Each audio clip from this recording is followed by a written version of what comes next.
Hare Radhagacharya Stotra Satta Sri Srimad Divine Grace Shiraboy Charanarand Bhaktivedanta Swami Sri Radha Ki Jai Ananta Koti Vaishnava Vrinda Ki Jai Bhaktivedanta Divine Grace Prabhupada Ki Jai Namasarya Sri Haridas Thakur Ki Jai Samavada Bhakti Vrinda Ki Jai Harinama Sankirtan Ki Jai Srimad Bhagavatam Ki Jai all glories to be assembled devotees, all glories to be assembled devotees, all glories to be assembled devotees, all glories to Sri Guru to Sri Gauranga, all glories to Sri Prabhupada. Om Agyanatimirandasya Gananjana Shalakaya Chakshurandritam Jena Tasmai Sri Gurave Namaha Sri Chaitanya Manobhistam Stapitam Jena Bhutale Swayam Rupa Kadamahyam Dadati Swapadanti Vandeham Sri Guru Sri Juta Padakamanam Sri Gurum Vaishnavam Sya Sri Rupam Sagrajatam Sahagana Raghunatham Vitam Tvam Sajivam Sadvaitam Savadutam Parijana Sahitam Krishna Chaitanya Devam Sri Radha Krishna Padam Sahagana Lalita Sri Vishakambitam Scha Hare Krishna Karuna Sindhu Dinabandhu Jagatpate Gopesha Gopika Kanta Radha Kanta Namostite Taptakanshana Gaurangi Radhe Vrindavaneshwari Deshabhanu Sudhideve Chanamani Kriti Vansakalpa Padubhyasya Vipa Sindhu Jaivacha Patitanam Pavanidyo Vaishnavedyo Namo Namaha Narayanam Namaskritya Nam Chaiva Narottamam Devim Saraswatim Vyasam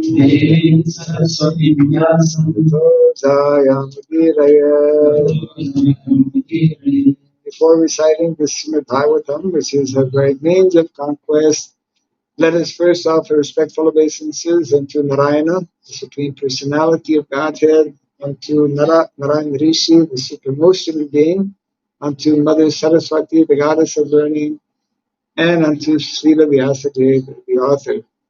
Nasta Prayesha Bhadreshu Nityam Bhagavata Sevaya Bhagavati Tamasloke Bhaktir Bhavati Naistiki. By regularly hearing the Srimad Bhagavatam and by rendering a service unto the pure devotee, all that is troublesome within the heart becomes destroyed practically to nil, and loving devotional service unto the Supreme Lord, who is praised with transcendental songs, becomes established as an irrevocable fact. Idam bhagavatam nama puranam brahma samhitam Uttama charitam Chakara Bhagavan Rishi Nishreyasaya Lokasya Dhanyam Swasayanam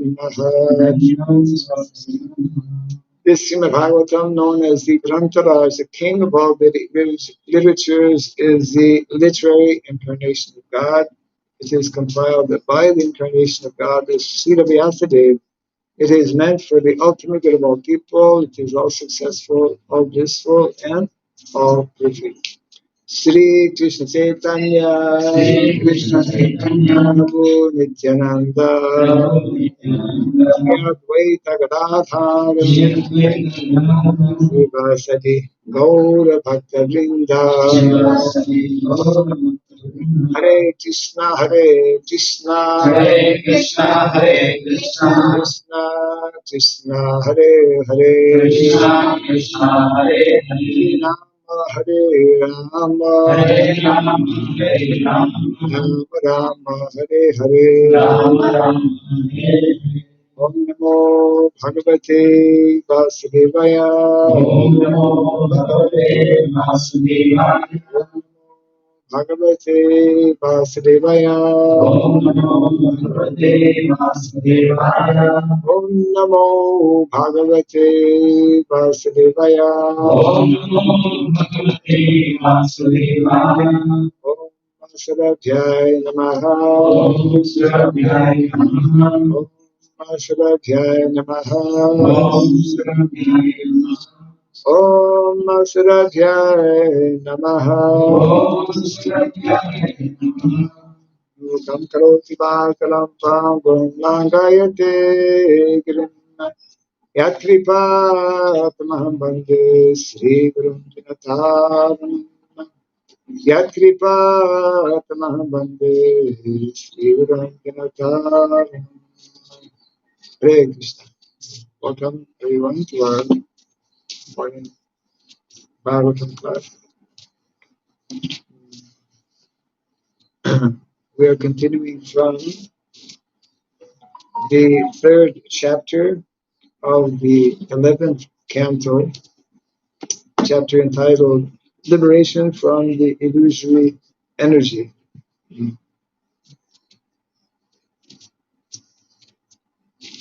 And we are doing text number 6, I believe, right? Yesterday we did 5. Yes. So text number 6. Karmani Karma Bihi Kurvan Sa Nimittani Deha Vrit Tat Tat Karma Phalam Grinam Dramatiha Suketaram Karmani Karmabhi Kurvan Sa Nimittani Deha Vrit Tat Tat Karma Phalam Grinam Brahmatiha Sukitaram Karmani Karmabhi Kurvan Sanivittani Deha Vrit Tat Tat Karma Phalam Grinam Brahmatiha Sukitaram Karmani Karmabhi Kurvan Sanivittani Deha Vrit Tat Tat Karma Phalam Grinam Brahmatiha Sukitaram Karmani karma bhi kurvan Karmani Karmabhi Kurvan Tani dehabrit Sanitani dehabrit tat karma palam jenan Tat karma phalam vinam brahmatiha suketaram Brahmiha suketaram कर्माणि कर्मभिः कुर्वन् Karmani karmabhi kurvan सन्निमित्तानि देहभृत् Sanitani dehabrit तत्तत्कर्मफलं गृह्णन् Tat karma phalam vinam ब्रह्मतिहा सुखेतरम् Brahmiha suketaram Karmani karmabhi kurvan Sanitani dehabrit Tat karma phalam vinam Brahmiha suketaram कर्माणि कर्मभिः कुर्वन् Karmani karmabhi kurvan निमित्तानि देहभृत् Sanitani dehabrit तत्तत्कर्मफलं गृह्णन् Tat karma phalam vinam ब्रह्मतिहा सुखेतरम् Brahmiha suketaram Ladies, Karmani karmabhi kurvan Sanitani dehabrit Tat karma phalam vinam Brahmiha suketaram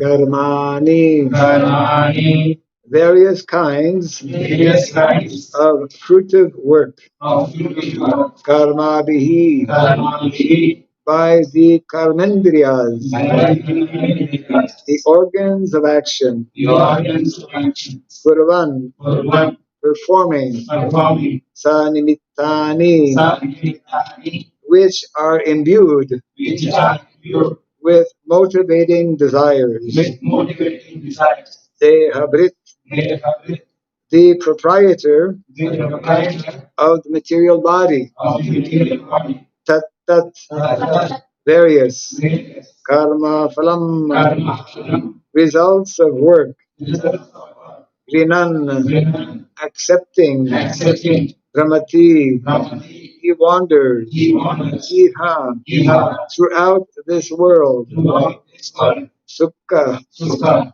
happiness. happiness, Itaram, Itaram, and otherwise. and Translation and purport by disciple of the Divine Graces, Bhaktivedanta Swami Srila Prabhupada Ki. Jai. Impelled by deep-rooted material desires, the embodied living entity engages his active sense organs in fruitive activities.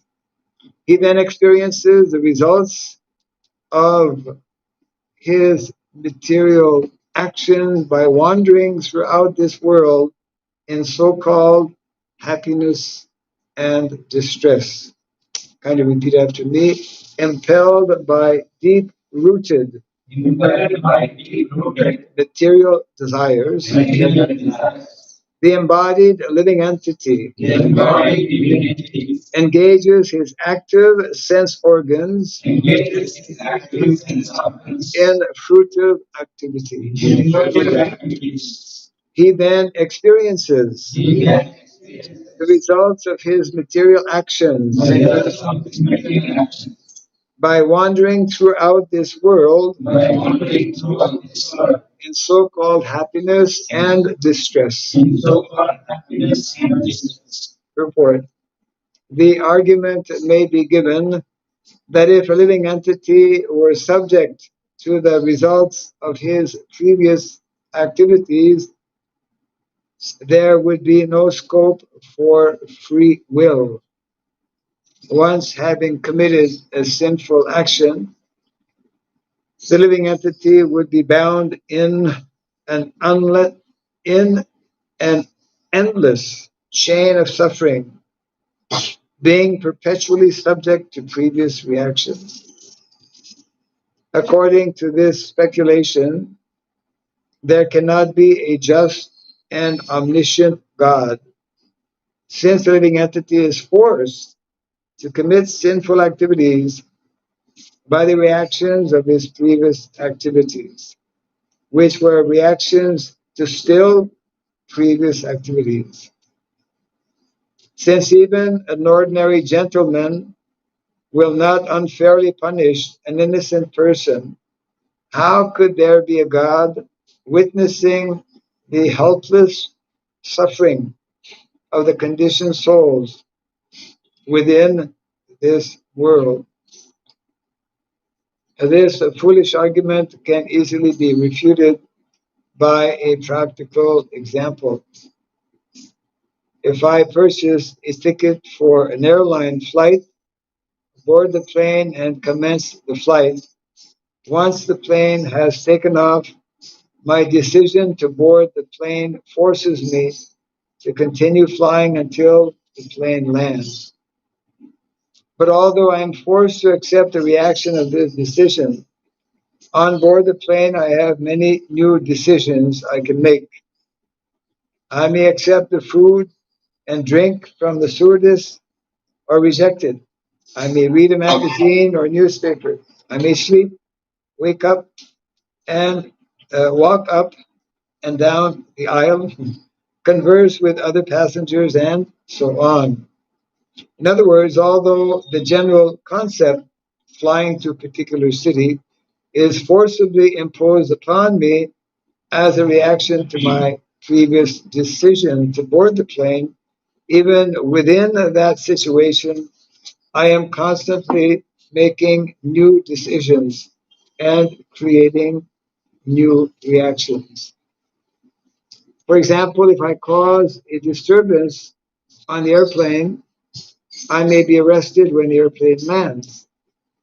On the other hand, if I make friends with a businessman sitting next to me on the plane, such a contact may lead to a favorable business transaction in the future. Similarly, although the living entity is forced to accept a particular body by the laws of karma, within the human form of life, there is always scope for free will and decision making. And therefore, the Supreme Personality of Godhead cannot be considered unjust for holding the living entity in human life responsible for his present activities, despite the living entities undergoing the reactions of his previous work. According to Srila Vishwanath Chakravarti Thakur, the influence of Maya is so strong that even in a hellish condition, the proud conditioned soul thinks that he is enjoying life. Translation again. Impelled by deep-rooted material desires, the embodied living entity engages his active sense organs in fruitive activities. He then experiences the result of his material actions by wandering throughout this world in so-called happiness and distress.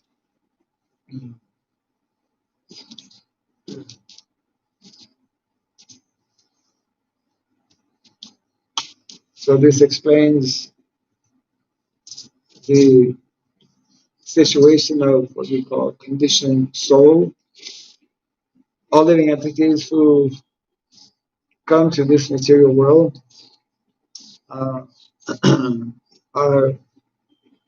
very heavily influenced by these modes of material nature, especially in the lower species of life.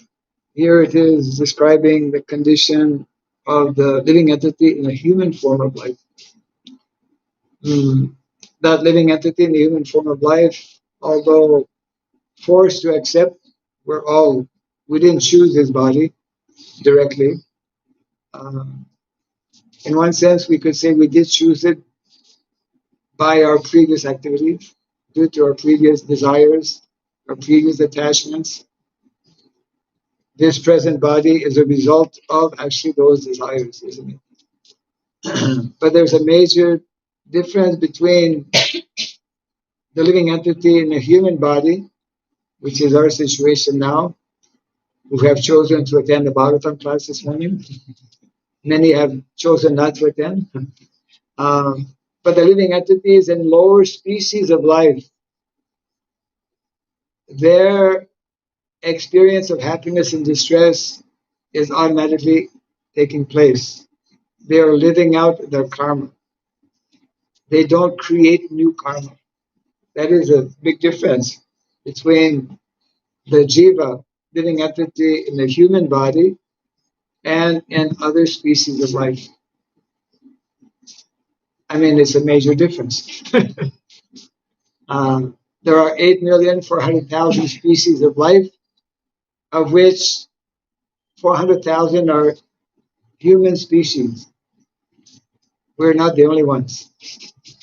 There are 400,000 different human forms of life, and not all on this planet. There are human forms in other planets as well, in higher uh, planetary systems, lower planetary systems.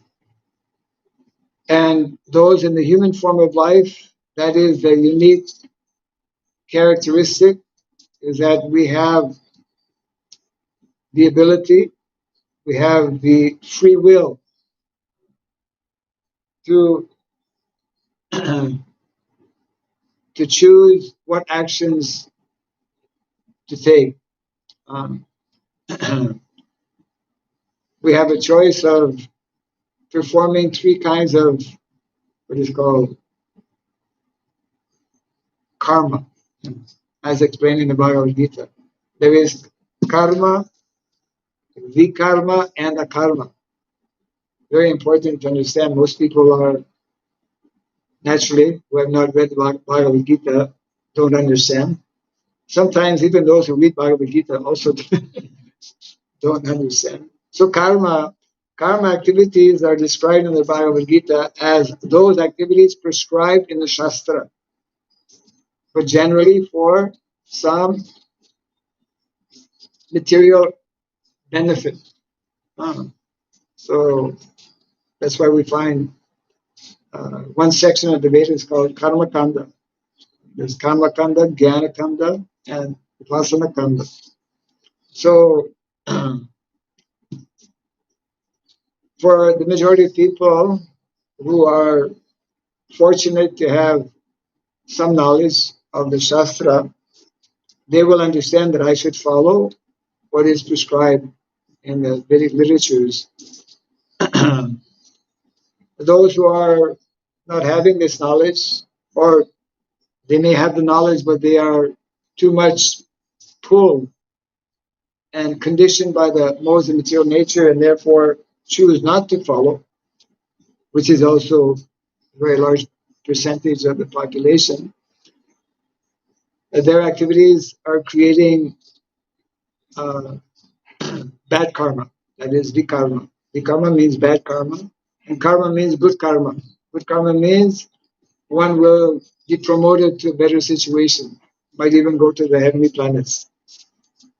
Wow. Uh,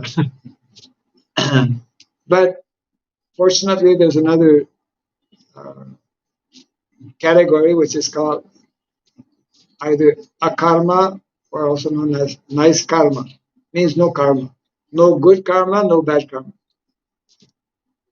So that is what is characterizing the situation of those fortunate living entities who come to know about the process of bhakti. Bhakti means akarma. It doesn't create good or bad effect. Otherwise, those who are devoid of this knowledge, they are constantly entangled in this continuous, ever repeating process of happiness and distress. Isn't it? People are being devoid of knowledge or trying to increase their material happiness, thinking they can be happy in this way, and trying to decrease their unhappiness. Someone who is a devotee, who has proper understanding of what is given in the Shastra, will cease being concerned about so-called happiness and so-called distress. Knowing and understanding that actually this happiness and distress that we are experiencing in this lifetime, the happiness and distress that animals also experience, they also experience, isn't it? Happiness and distress um, is already chalked out, is already determined. That is called destiny, isn't it? Sometimes we say fate. Ill fate has it. Ill fate has it that I am born, in a poor family. Well, ill fate means I created that situation because of my previous activities and my previous desires, etc. So, actually understanding this point is very important because when we do understand it, the more we understand it, then the more we become relieved from the stress that is there in competing all the time to increase our material happiness and decrease our material distress. It's like,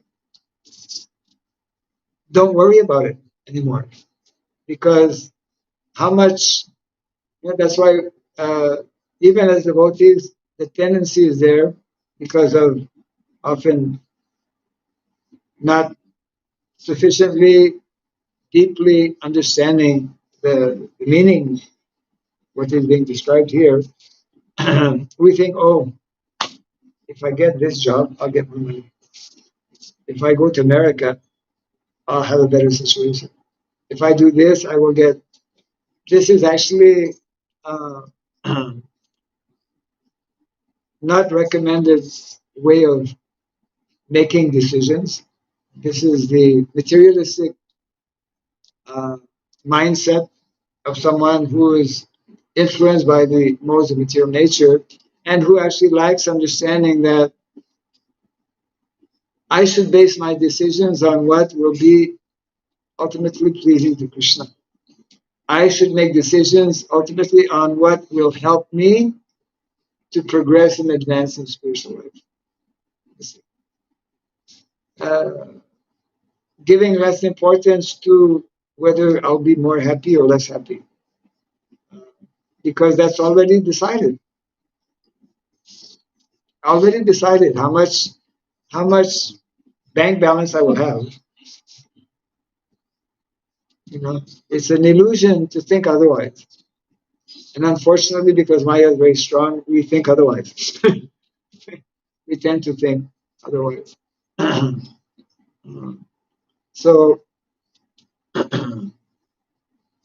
so we can understand, we should begin to understand how those who are devoid of this knowledge, which is the vast majority of people in Kali Yuga, and also all of the living entities who are not in a human form of life, their condition is very pitiable, isn't it? They're forced by nature to, especially in living entities in the lower form of life, in the lower than the human form, they are forced largely to suffer actually, and to remain in total ignorance about everything, isn't it? And therefore, the importance of properly utilizing this human form of life, which is attained after such a long cycle of repeated birth and death. And therefore also the absolute importance of doing away or uh, putting, terminating, putting an end to our uh, hankerings, our material hankerings, our material desires, and developing desire we cannot stop, but desires we can transform. The desires we can purify from material desires to spiritual desires. So that is why in the Bhagavad Gita, Krishna explains how mind can be either our best friend or our worst enemy. Again, for most people, our mind is our worst enemy. Our mind is our worst enemy because we have not properly trained the mind. We have not taken the necessary steps to actually transform that that materialistic mind into spiritual mind. So that is the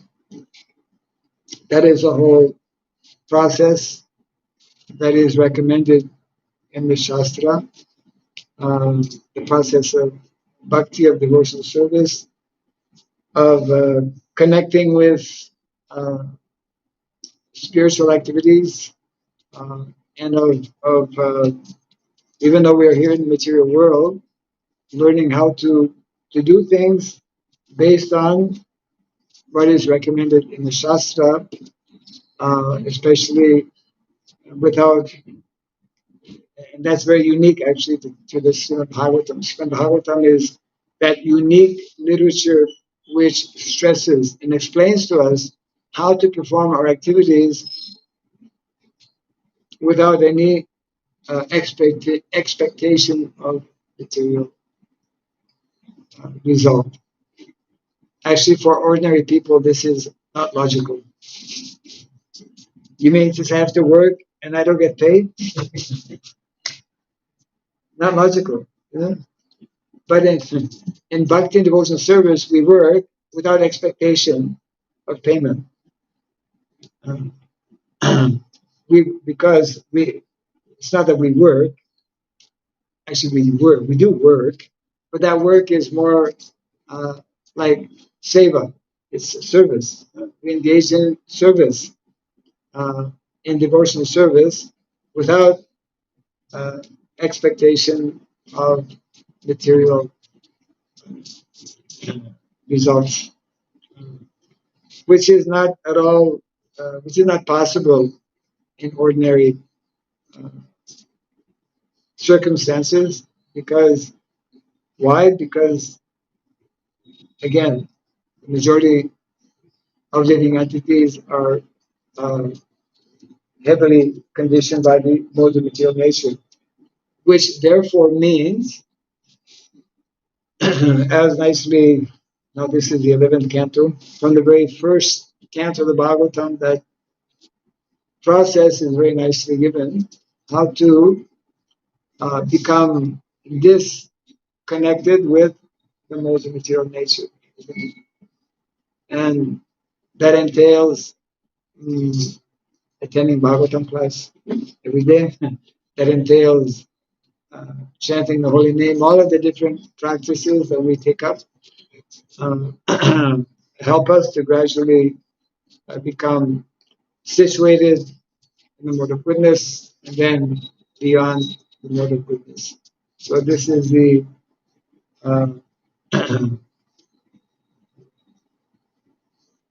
fortunate position of those who are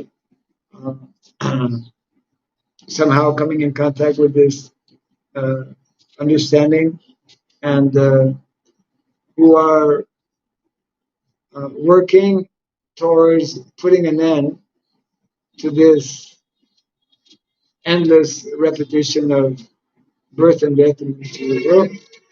And therefore, in the early days, because Prabhupada was, of course, having gone to the Western countries, to that particular city, which was like the representing, especially the most degraded activities, most sinful activities. Prabhupada was introducing this idea, this concept that if you take up this particular process, then even within this short lifetime, you can go back home, back to God. So devotees used to write songs, "We're going home, back to God," because that is the mood and the mentality that our real home is actually not very far away. Our real home it's up to us. Kali Yuga life span is very short, less than 100 years for the vast majority of conditioned souls. And that is a special opportunity actually given to us by the mercy of Lord Chaitanya Mahaprabhu in this process of devotional service. And how within uh, a short period of time, if one takes to the process very nicely, seriously, then one can become totally disconnected or detached from these modes. It is these modes of material nature that are forcing us to remain in the material world in different forms of life, different species of life. And therefore, the only remedy, the only way to break away from these modes of material nature are the process that is recommended actually in the pages of the Srimad Bhagavatam, which is the essence of which is bhakti. And that's why this Srimad Bhagavatam, today's 28, huh? 28? 28, yeah. So tomorrow is Bhadra Purnima. What is special about Bhadra Purnima? Huh?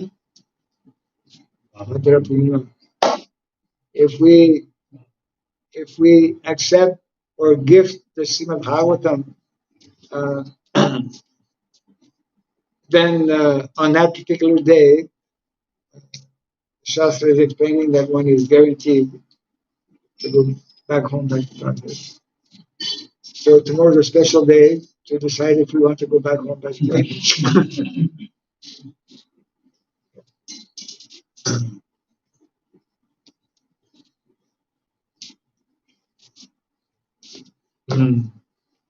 So we'll read the translation again for the benefit of those who are coming. But you listening live, let's say. no, I believe you.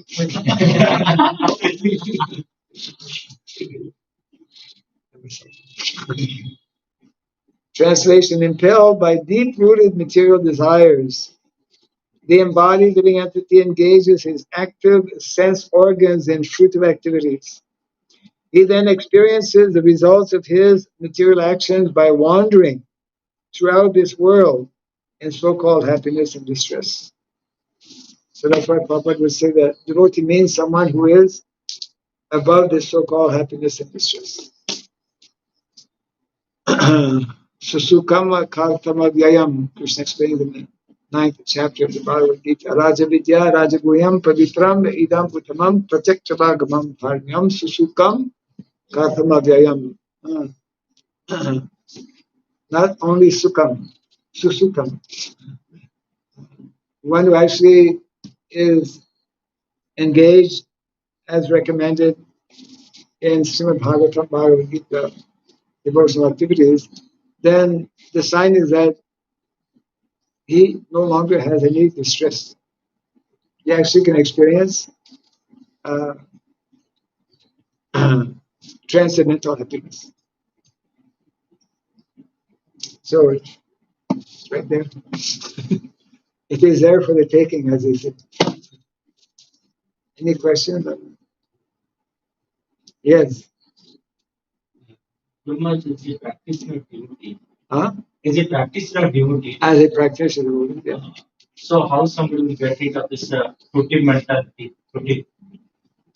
How is it? somebody will get out from this fruitive mentality. How to get out of the fruitive mentality?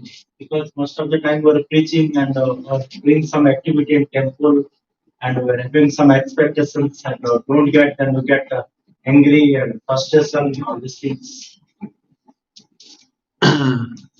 Devotees should not get angry and frustrated. That's the business of non-devotees, and they're quite expert at it also.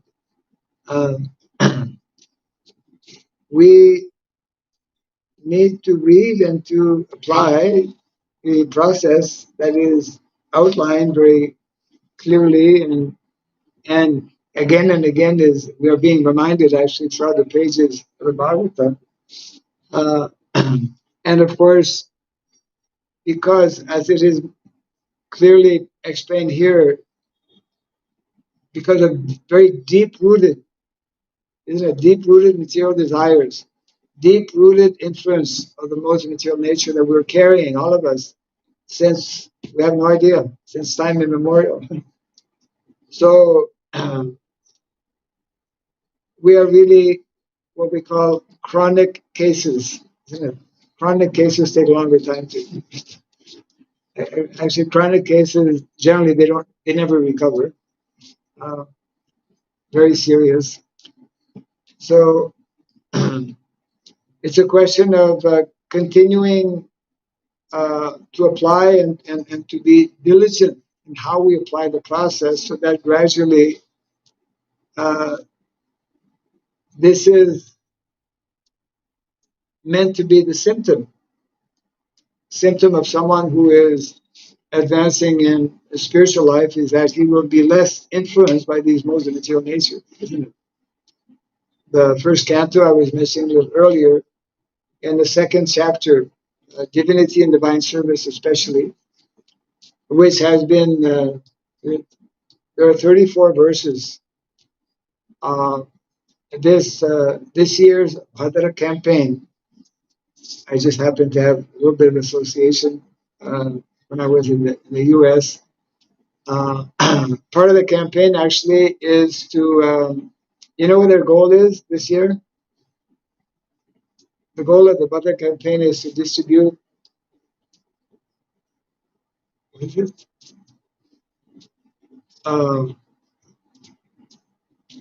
55,000 sets of Bhagavatam. And those of you who don't have a set of Bhagavatam can help.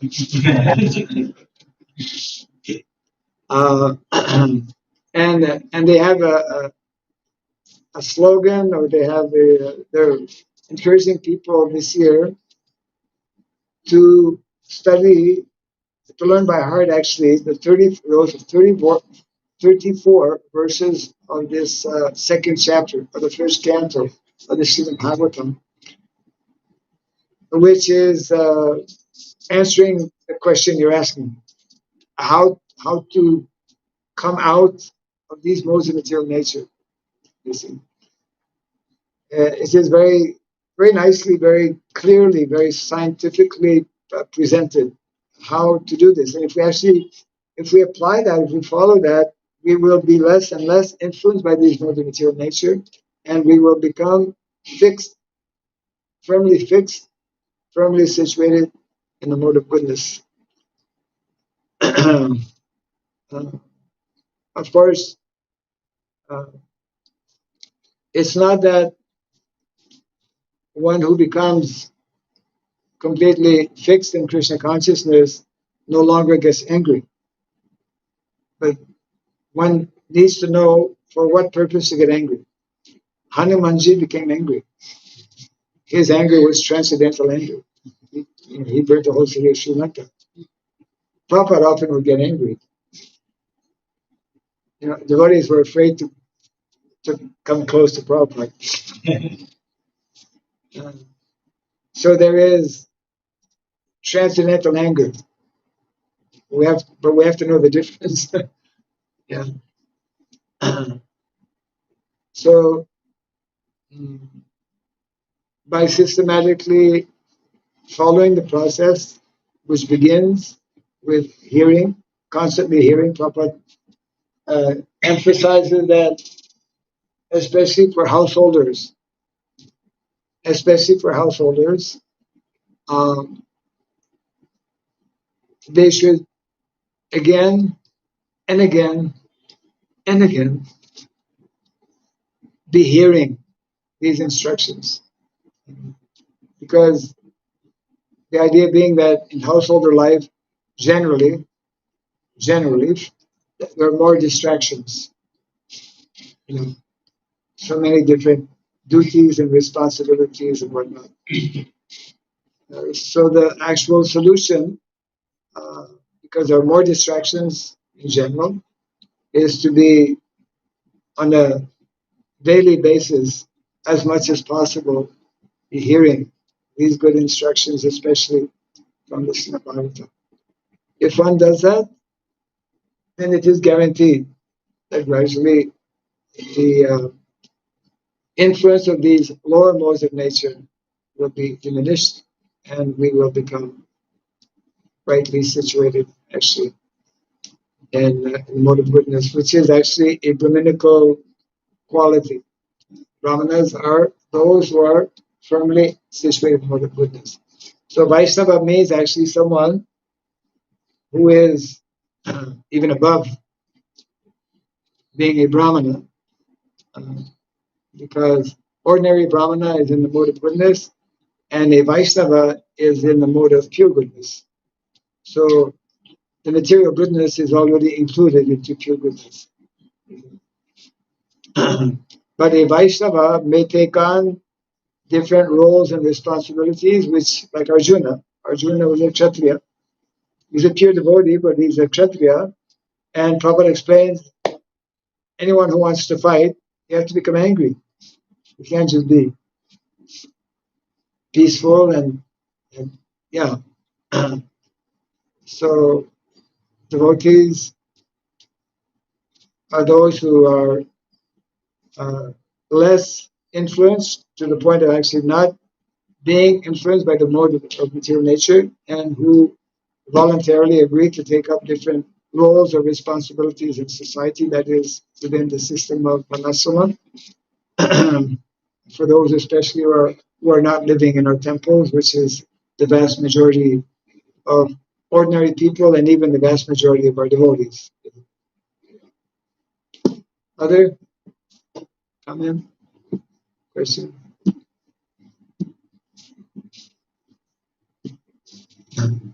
Yes. In the earlier days, we see the movement actually. A lot of devotees were providing voluntary service for the movement. Devotees are providing voluntary service. services. That means the devotion activity.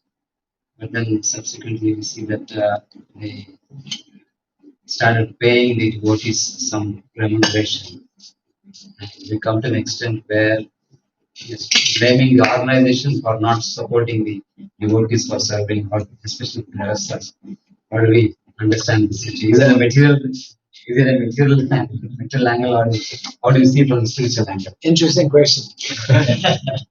Because just like, so the question is,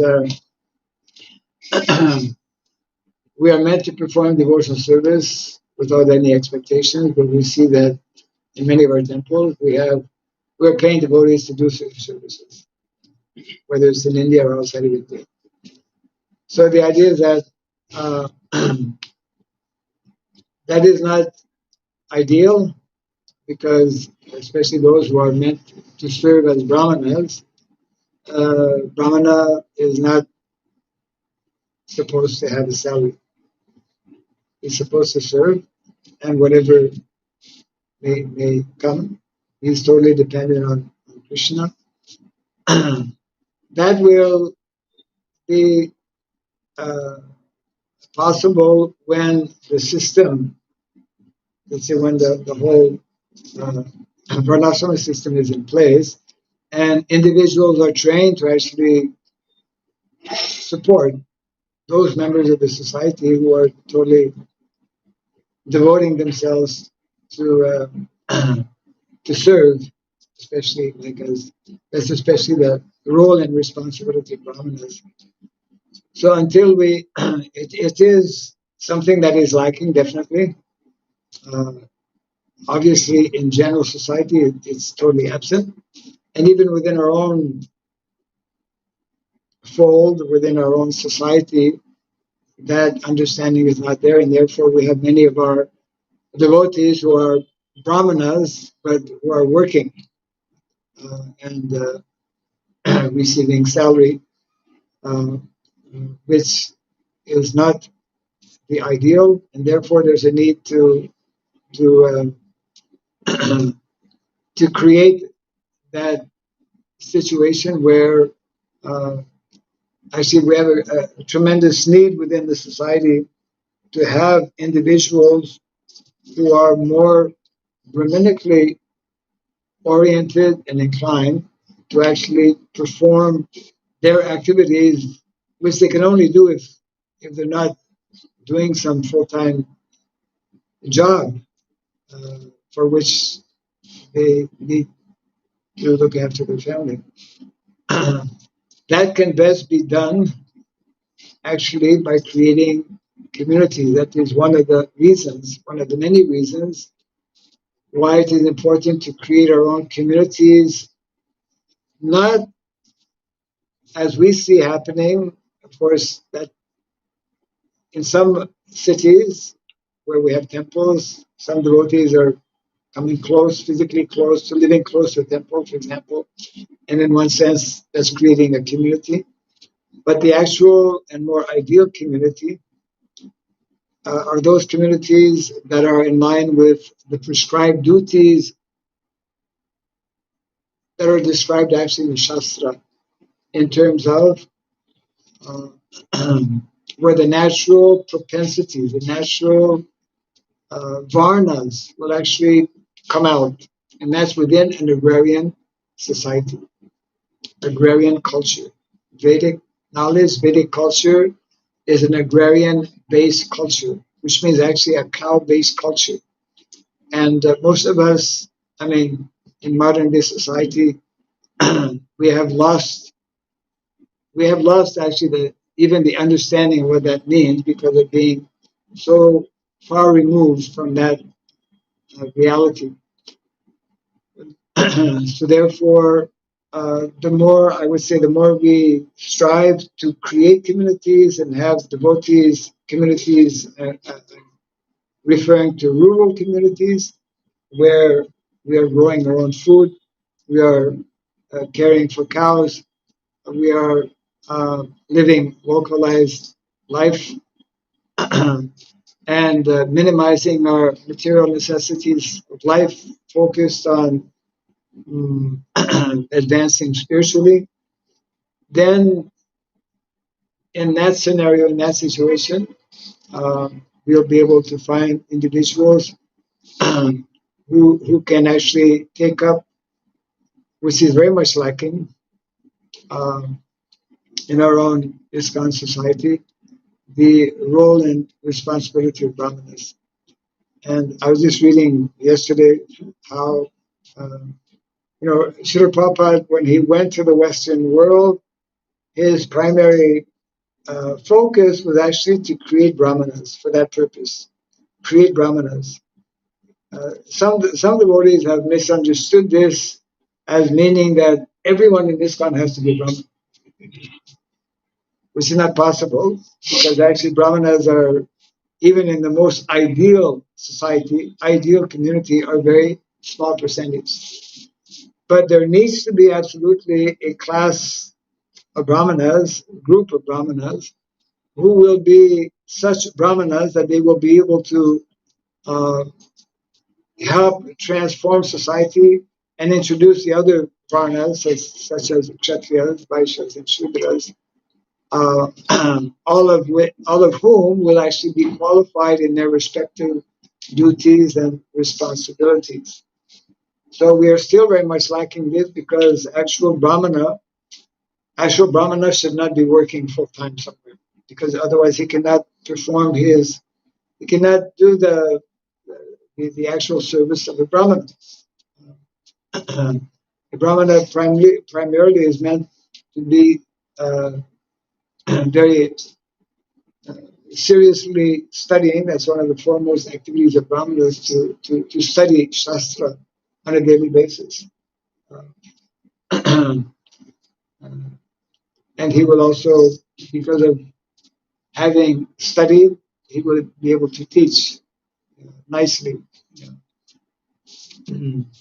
So that problem is still very much present, and we can gradually resolve that problem by especially introducing uh, rural communities, even though it may seem so far away for most of us, but actually that's the solution, part of the solution. Okay, I think we should bring this to a close. Jai Prantarash Bhagavatam Ki Jai Srila Prabhupada Ki Jai. Maharaj ki jai. And no one can go away without taking prasadam, which is generally not a problem.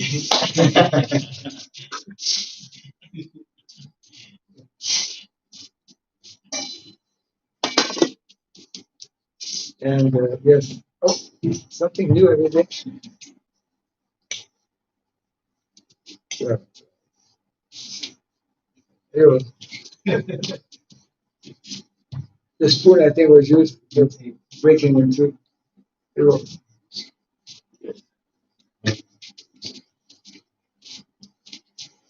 Anyway. Yes. Right. This is local, right? Upstairs. Or take this.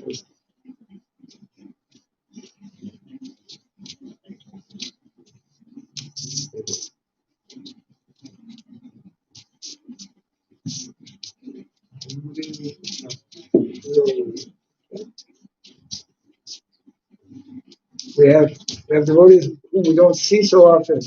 They come today. Hello. Okay. Okay.